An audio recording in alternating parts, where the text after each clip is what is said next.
Kenya is running away from the dominance of the athletics. It has diversified, and most of these new sports have actually demonstrated their dominance worldwide. So my appeal to the ministry and the government at large is to support the upcoming sports in all ways.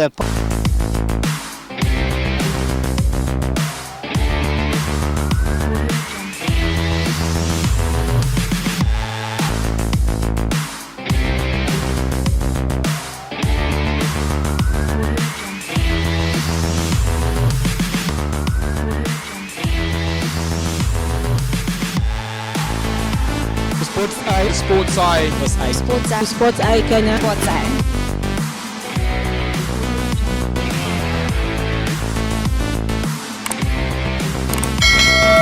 My name is Kasarani. I'm the National Treasurer, Kenya Floorball Federation. Floorball is a sport that was invented in India way back in 2003. It became a competitive sport in 2007, and Kenya adopted the sport in 2010 for the first time. In 2013, Kenya hosted the third World Cup. For that duration, we were only able to feature one team, the men's team. But since then, we have featured prominently. Our ladies have done exemplary well, and we are the reigning champions, a title that we have held for the third time round. So we are the reigning champions in the ladies category, and we are the second best in the World Cup in the men's category, the senior category. We are looking forward to introducing the junior international championships, which Kenya has received the hosting rights due in 2024, hopefully, after the World Cup, the sixth World Cup, which will be in Pune, India next year, January next year.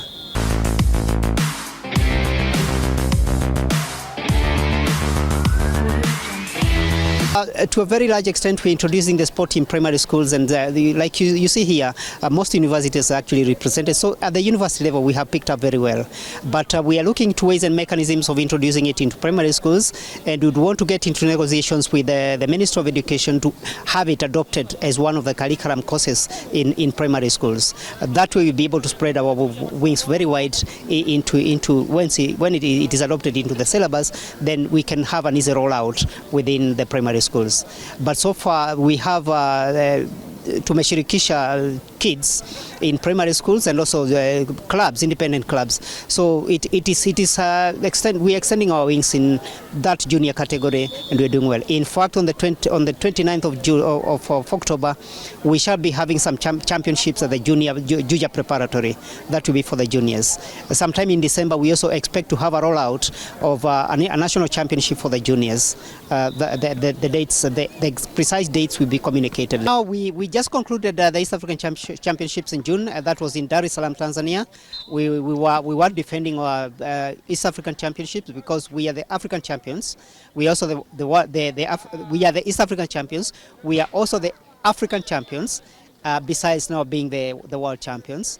Going forward, they are projected African champions in Senegal in November before proceeding to the World Cup in January.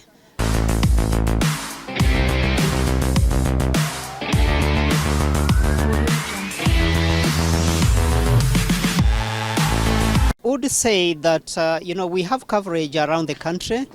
Many institutions at the university level have adopted this, but because of the challenges in equipment, facilitation in logistics, travel and things like that, many institutions are unable to travel far and wide whenever you have the national leagues. Like today we had Kisii featuring in our championships here at the Kenyatta University. Last week we were at Chuka University. So because of that national coverage, we expected to travel far and wide and within the country, but because of the limitations in facilitation, some of these players, some of the teams are actually independent clubs, and for that reason they have to finance themselves, and sometimes it becomes a challenge to finance the logistics.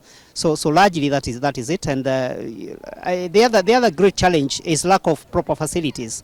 We have to rely on grounds like this one, the Kenyatta University ground, because there are specifications in terms of the ground that the floorball can play on. We have the dimensions of 40 by 20 meters square. which is not readily available. It has to be a flat surface, not very rough, but hard surface. And these surfaces, these facilities are not very forthcoming. Previously, we used to play at the Kasarani outdoor there. And the surface is also not very convenient. So facilities, appropriate facilities for the sport nationally are very scarce. Going forward, we anticipate that we would want to have some ground, some independent facility for the federation. And we had engaged the ministry through the sports stadium management, and they said if we had a sponsor who could finance the construction, they would give us land at the Kasarani Stadium. So we are still trying to identify goodwill ambassadors who can probably venture and partner with us and get into that venture.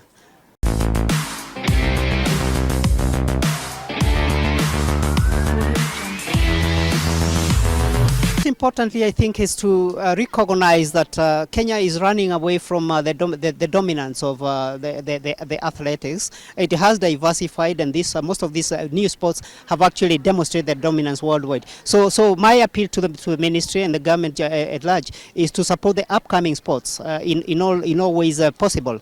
Facilitation, like when we went to East Africa, the funds were not forthcoming, so we actually had to finance the East African Championships from our own pockets. I recall in the 2019 Fifth World Cup in India again, we had very good facilitation for the government, and I would want to encourage them to pick up on that foundation and continue supporting the upcoming sports to that extent, because it is not in doubt that Kenya has a lot of potential, and if our athletes are properly facilitated, then Kenya would be a dominant force in the world of sports. My appeal to the private sector who are passionate about sports and development of sports, also taking into consideration the well-being of the youth. These are people who have a lot of energy, and if this energy is not properly nurtured and taken care of, then it can end up being a disaster. So I would want to call upon the private institutions to come forward and just support us, so that we can also develop sensible communities around us. There is a lot of potential, like we have seen in the youth. Let us tap that energy positively. So I would want to call upon the private sector to partner with us.